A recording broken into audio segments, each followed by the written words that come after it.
Right now, here's a fellow. I never know what Buddy's going to do. He was on this show. He was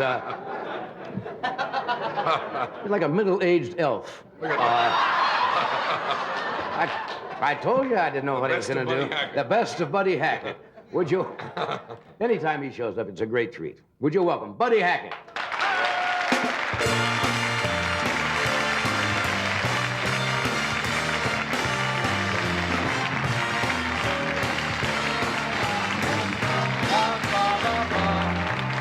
My buddy, my buddy. I have so many things to open with, I don't know what to start. Well, first of all... What? You see, now that's what I don't have. You got a theme song. My buddy. My buddy, and you walk out and right away, they identify it. When Johnny Joy comes marching home again, hurrah. Yeah, but that sounds so corny. Yeah, well, my buddy sounds corny too, but you make it...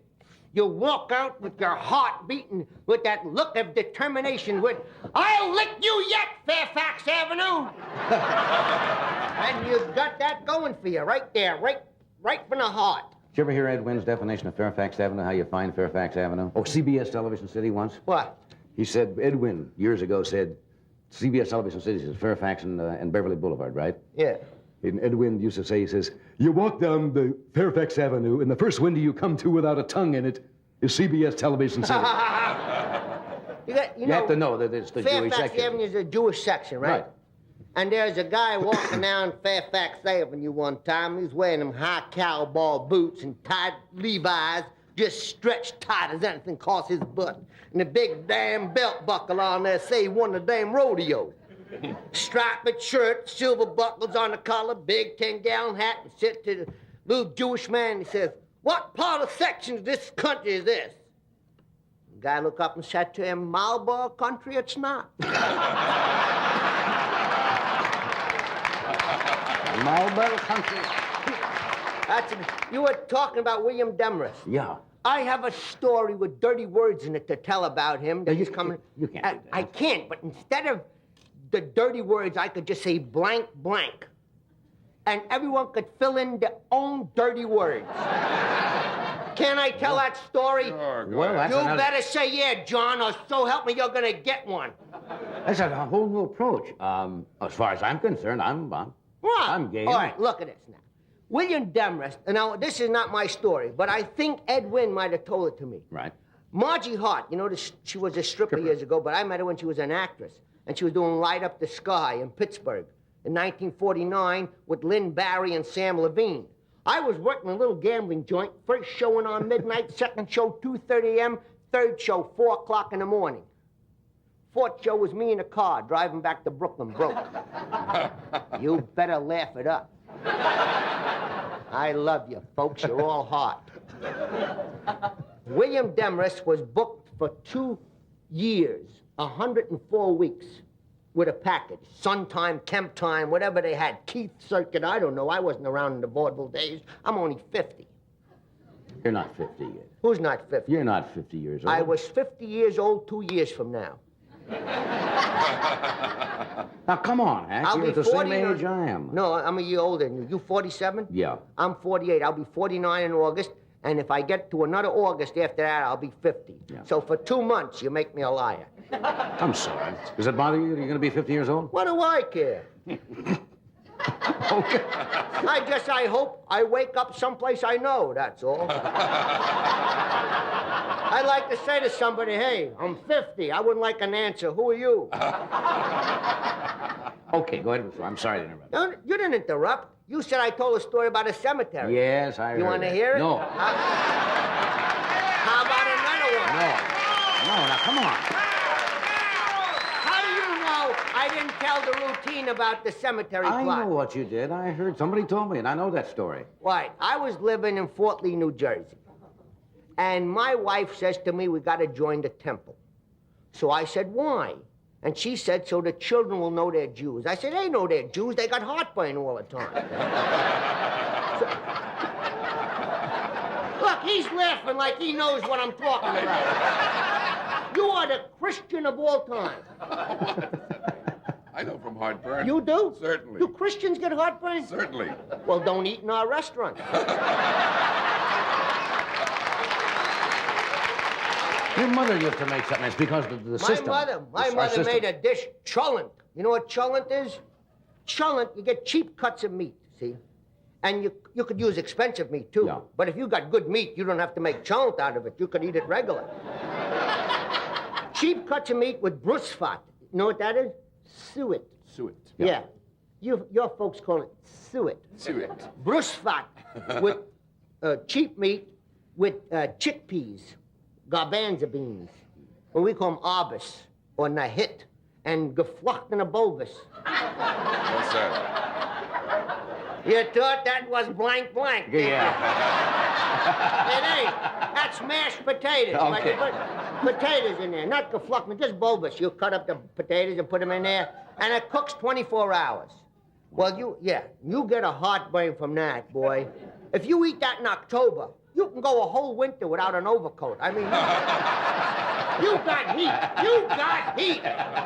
Wherever I walk, the snow melted. I thought I was Moses and the Red Sea was falling. Well, you did a thing once. You said that the Gentiles can't eat that food very well. Well, I'm telling you about it now, Yeah. if I ever get there, but I don't know. Yeah. Because I got a lot of stories I going know. at once now. Okay. Don't forget William I gotta Demarest get is you waiting back. somewhere to do 104 weeks. That's right. We'll put William Demarest over here. And now, in honor of Marcel Marceau, Yes? he better not open his mouth. In his honor, I'm going to tell a story about Yves Montand. Oh, you are? Come to think of it, he may not get out here. Oh, no. I'm running hot. I'm going to go good like this. Anyway, my wife says we join a temple. So we join a temple. So Sandy at that time was 3 years old. Ivy was 2. And they got to know they're Jews, right? Lisa wasn't even born yet. What does she have to know? The dog knew he wasn't Jewish. He was eating horse meat. And a Jewish horse don't go, nah. A Jewish horse goes, nah.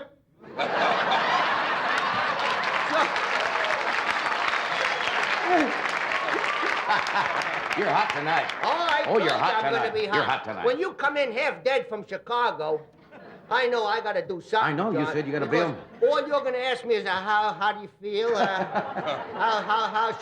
Sherry, all right? And then you're going to look at me to talk for an hour. I know. Don't I? You sit there and shine your teeth in my eyes and make it tougher. So, those are new. Huh? Oh, biggies. Oh, come on. So now, we joined the temple. Now I'm a member about 2 weeks, and there's a knock on the door. I open the door. A guy comes and says, how do you do? I say, hello. He says, my name is Schweid. S-C-H-W-E-I-D. Schweid. I'm from the temple. Now, I don't like the name Schweid. I like Jews, and I like Jewish names, but not Schweid. It's a slippery name. I don't like slippery names. I like a name. Cats, hooks on. Cats, Kelman, hooks in here. Kelman. I like Goldberg. I don't like Schweid. I don't like, it's slippery. It's slippery. I don't like slippery. Look, I once had a 34 Plymouth. Every time it got a flat tire, it went Schweid.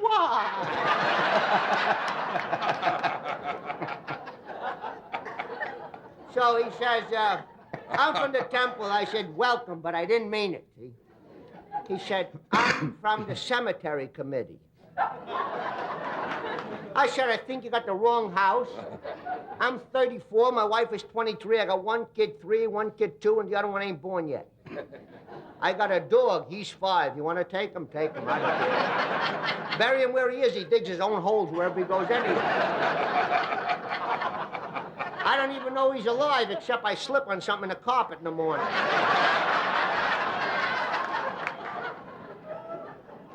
Blank, blank. No. So he says, how would you like to have a cemetery plot? Well, when you're 34 years old, you don't think about owning no cemetery plot. I said, how would you like to have a bile over your right eye from a poker? He said, the members of the congregation thought we would get together and buy community cemetery plot and be with each other throughout eternity. I said, I'm not happy to be with you now. He said, it's for the benefit of the temple. I said, I'll take a double. Now I got 16 graves. I got to look for friends. Well, I'm going to do it. Well, I figure I can always figure Bayless in. He'll take anything that's free. Right? Right? Youngman, you can give 2 or 3. He'll take it. See? So I figured that's the way we'll go. So you got all those plots? Now I got the 16 plots. Now I go down to the Englewood Country Club, which I was a member in those days. See, you got to do something now? Pretty soon. All right. So I go down to the Englewood Country Club. And there's Joey Bishop, Dick Shawn, and Phil Forster, and they're playing gin. So they like gin, I like gin. So I had a few gins. And Forster says, Buddy, Joey, Dick, we should get together, buy property, we have investment. I said, how would you guys like to get in on some land I got?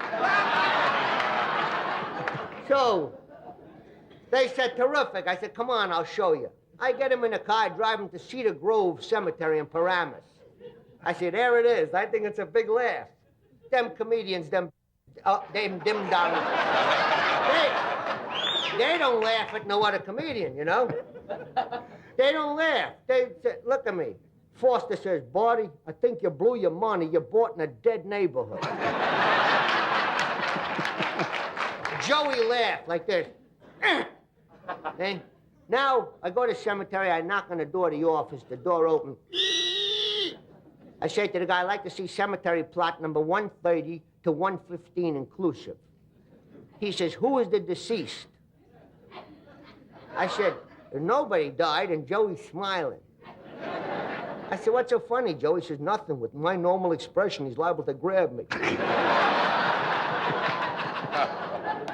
So I said, nobody died. I just want to take a look at my ground. He said, why? I said, why? I want to see if there's good drainage. And Forster says, yeah, Buddy, even if he perspires a little, he breaks out with a rash on his blank. I got to do this. Okay. So I said to the guy, okay, just put up a sign on my piece of ground. Coming. Buddy Hackett and friends.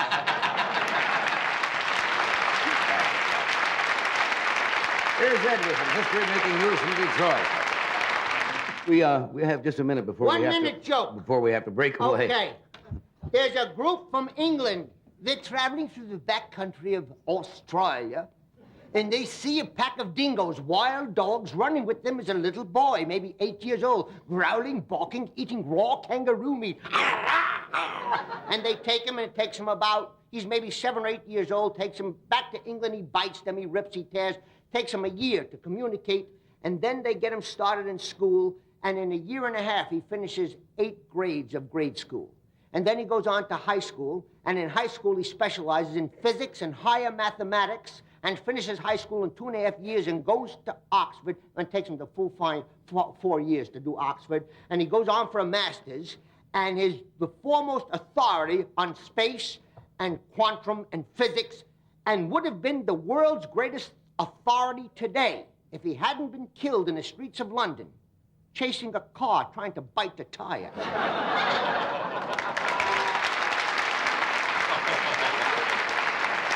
We'll be right back. My guest tonight, if you didn't know, Buddy Hackett is here, Marcel Marceau. You like mime? What? He's great in mime. Mime? Yeah, I don't mind. Boy of mine, boy of mine. I'll tell you the Demarest story. Okay. So he's booked for 104 weeks, right? And he hates... You're gonna get it. And he hates animal acts. And on a show with him is a guy with trained SEALs, you know, those guys. And he's got Richie, who was, they were suspect of him. You know, Richie, he was a Richie, you know. Mm-hmm. I'm Richie, fly me to Fire Island, you know, it was one of them. And his cockatoos, he had trained cockatoos. And he would take a pointer and point to the cockatoos. And the cockatoo would say, once upon a time. Another cockatoo, there was a prince and a princess lived in a castle. And it would do a whole story. So he wanted to get rid of these 2 acts. Because he used to come out with a cello and sit in a chair and play the cello, and he would tell jokes, and he was hilarious. It's with Bill Demarest. Bill Demarest, right. Yeah. So first he gets rid of the seals by taking fish and rubbing it in the gelatins, see? And also, he would feed them before they did the show. See, seals only work when they're starving, and they give them a little fish. But he'd give them a lot of fish. He'd run in, the guy was out to lunch, he'd throw the fish into the seals, and the guy go, yum, ba, ba, ba, ba, ba, ba, ba, hi-la, hold on, and the seal, burr. And he'd throw the ball to the seal go, burr. And then, or else he'd just rub the fish on the gelatins, and it'd start to heat up, and it'd smell from fish. The seal run right to the footlights and stick their nose in, and burn their noses, see? Now, what he did with the cockatoos would be in cages, and when the guy was away, he'd go in and he'd try to train them to say, instead of saying the story, he'd say to them, blank, blank. Blank, blank. The listening audience is at a disadvantage because I already told the studio audience what blank, blank means. And he'd say, blank, blank, blank, blank. And they never said it. For months, they didn't say it. And one day, Richie come out and went to the first cockatoo and said, once upon a time, there was a prince and a princess. Blank, blank. And when that said blank, blank, go to full shot now. When it said blank, blank, this next one went blank, blank. And 40 cockatoos went blank, blank, blank, blank, blank, blank. And Richie went insane with the point and started killing the bird. Wham, wham, bam, blood, feather, blank, blank, blank, blank, blank, blank. And he ran out of the theater, into the alley, into the street, and got hit by a car. And he never was seen again. Oh. All right. Well, we're going to be back. Oh, yes. We're going to be back with, after this word from Budweiser, the king of beers. A smarter Budweiser beer.